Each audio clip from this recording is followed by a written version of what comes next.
Well, good afternoon and welcome back to another Something for the Weekend, sir.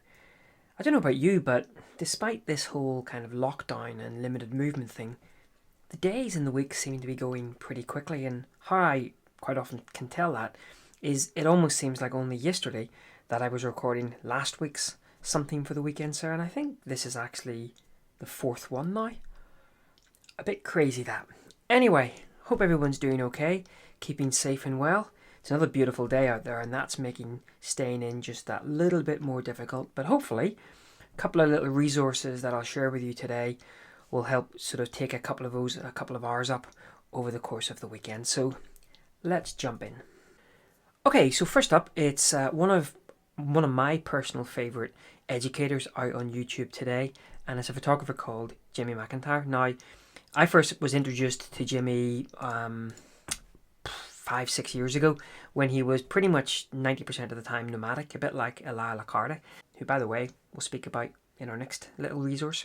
Anyway, getting back to the thing. See how easy I am distracted. Come on, Nigel, focus. So basically, he's a fantastic photographer in his own right, but he actually is also a phenomenal educator, and he actually has a tool that he has for sale that allows you to do, well, first and foremost, I think it's born out of his tool for doing what's called luminosity masks. Now, for those of you who don't know what kind of luminosity masks are, basically they allow you, I think they were born out of making it easier or cleaner ways to do HDR blending. So rather than blending the whole image, you can actually pick different parts of the image and actually blend it in, and it would allow you to make a much more accurate and a much more fine-tuned selection of the shadows, of the highlights, of the midtones. And so that's how I kind of first came across Jimmy's work. Now, he's actually just put out another video in the last couple of days. He actually does this thing called Challenge Jimmy, where he asks people to put in their own images and asks them to, or he then will sort of go through using his software, but actually not just using his software, he also shows you in his videos how to do sort of some of the luminosity blending manually as well. And I watched this a couple of days ago, and I just thought once again, it's a really good video because not only does it sort of show you the process, but he's a really good educator as well. And actually the final image is actually quite a nice image as well, and this is all using blending and various other bits and pieces using his software called Raya Pro. So I would certainly give that a watch. Again, nice little half an hour just to get us started. But actually while you're there, I noticed actually that he actually has a 50% sale on for the next 6 days thereabouts, where you're actually getting the Raya Pro Suite for $22. Now, the Raya Pro Suite is fantastic because it not only gives you access to do luminosity masks for kind of image blending, but there's a heck of a lot of other tools in there as well. I haven't upgraded yet to version 4, I'm still on version 3, but I use it all the time just for making the whole process of being in Photoshop much quicker. So Jimmy also has a number of videos on his YouTube channel that actually take you through sort of a number of different topics. And so have a sort of read through or have a watch through some of those videos.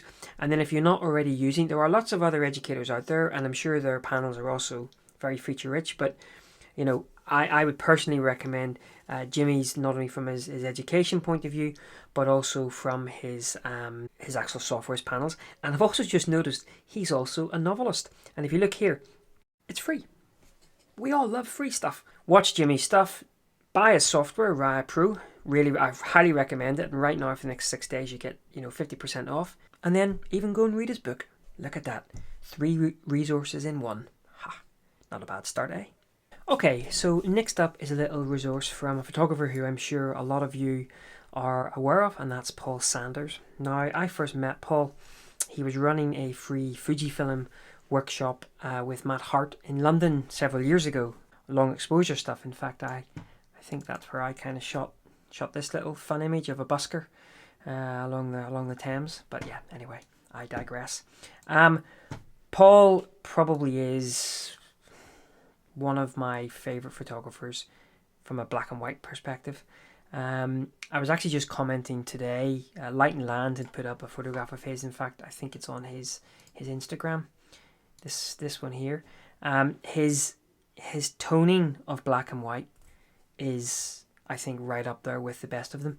And yeah, it's just really, really good photographer, top guy as well. Funny story, the time that we went down to London with him regarding security guards and everything, but still brings a smile to my face when I think about it. But yeah, so Paul, great photographer in his own right. If you're not familiar with Paul's work, then obviously I'll include his link. But the resource that I'd like to share is he put up a little video up on PhotoSpeed in regards to how to make a folding book using just your printer at home. And he actually goes through the whole process of kind of dividing the page up. I think he's using maybe A3 paper here. The positioning of the images, and then he actually sort of shows you printing that image out. And then talks about sort of folding it and actually creating it up. And he ends up with a really, really fantastic little book. And of course, we're all looking for projects to do at home. And I think I mentioned this in one of my vlogs 3 or 4 weeks ago. You know, I kind of initially started off with the whole, oh, could I, photograph things around the house? And I very quickly kind of stepped away from that. I realized I was just doing that just because, and it wasn't really for me. But something like this, if I get my printing working, yeah, up there somewhere, have I got my printing working? That's the thing. Printing something like this and making a little book, and I think it's just fantastic, really, really nice. So I haven't obviously tried this at the moment, but I would love to hear if anyone tries this as well. Really good idea. So thanks for sharing that, Paul. And I say give his website a bit of a gander, and of course his Instagram as well. Some beautiful work, and I'm sure you'll be able to hear. I think he has he presents the Togcast as well, and I think he's sort of some of his sort of history and his background in photography is out there as well in a number of webcasts. So check him out if you haven't already, and for sure check out that little folding book project. There's another 15 minutes. We're almost to the hour. Okay, so next up is a lady called Trudy Keep. Trudy. Now I actually only discovered Trudy's work 3 or 4 days ago.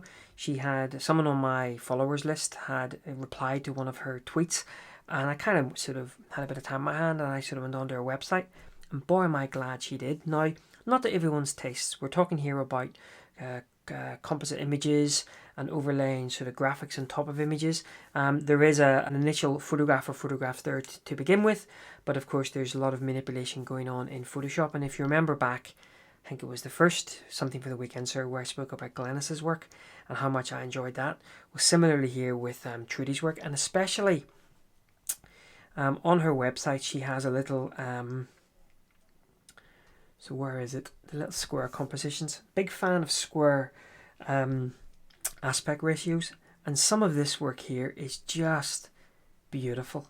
And as I said, they start off with an actual photograph or photographs, similar to what Glennis does, and then she's just playing about with sort of some of the overlays and some of the textures and some of the brushes and things like that, and it's just beautiful. I mean, I really love this one here. Very vivid. You can kind of see sort of some textures in the background, maybe of some woodland, but just really, really beautiful. And I actually reached out to Trudy and sort of just said how much I really enjoyed her work. And I was amazed to hear her say that she's really only just started to do this in the last, I believe, couple of months or so. Beforehand, she was just kind of playing about and just throwing textures on top of textures. But now she's really kind of, developing her style and developing her eye. And I have to say, some of these are just absolutely beautiful. And certainly something that I myself, as we have been going through lockdown, I've been starting to dabble with a little bit as well. Still very much early days, and still very much sort of lots to learn, but a lot of fun as well. Just kind of one of my original little images here from Porch Church Strand.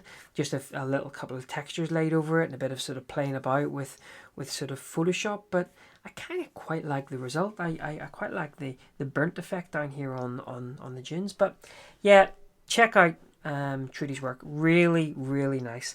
And for someone like myself who's really just starting to get into this whole concept of composites, love it. Really good. Check it out. Okay guys, so that's our 3 resources for this week, but we're just going to throw in a little bonus resource as well. And this one's a little bit different because it hasn't happened yet.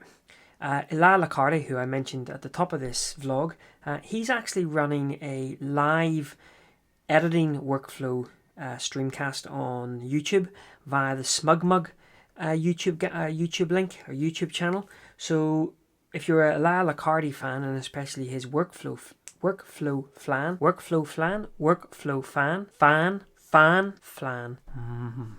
I'm certainly going to check it out. I really like his style, and a bit like Jimmy McIntyre, Eli is a really fantastic educator as well. If you haven't had a chance to check out the behind the scenes with the F-Stoppers guys photographing the world, really good. Go check that out as well. In fact, hang on, is that 5 resources for the weekend? Oh, I think so. All's there for me to say, well actually no, before I go, a reminder, as I said last week, if there's anyone out there watching this who is working for the NHS, be that frontline, be that care in the community, be that logistics or something, and you're interested in attending one of my sort of workshops, I'm offering that free of charge, completely free of charge to anyone associated with the NHS. Still trying to work out the details how we'll make it happen. Most likely it'll be up here on the Causeway Coast in Northern Ireland. Most likely it will be kind of a half day or an evening somewhere. It may be 1-to-1, it may be 1 to a couple, but if you are working for the NHS and you'd like to sort of take advantage of this sort of free, totally free workshop, just to say thank you from me, just a very small thank you, then please do get in touch. Right, I think it's time for a cup of tea, and then I'm out for my hour's yard time, and then I made the mistake of setting up a spin bike in our hallway.